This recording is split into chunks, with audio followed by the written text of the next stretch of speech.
سیدہ فاطمہ رضی اللہ عنہ کا جنازہ کس نے پڑھایا تھا؟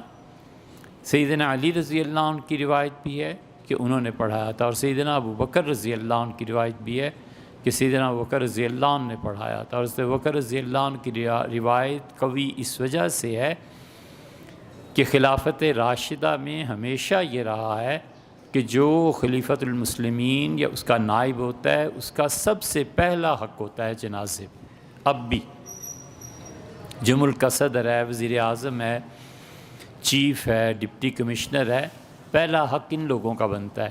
یہی وجہ تھی کہ سیدنا حسن رضی اللہ عنہ کا جب جنازہ لایا گیا تو مدینہ منورہ کا گورنر حضرت ابو سفیان رضی اللہ عنہ کا پوتا تھا، اور بنو امیہ جو کرتوت کرتے تھے وہ سب کو پتہ تھا۔ مجھے خیال آتا ہے اہل بیت کرام رضی اللہ عنہ میں سے ایک ہستی تھی، غالباً سیدنا حسن رضی اللہ عنہ۔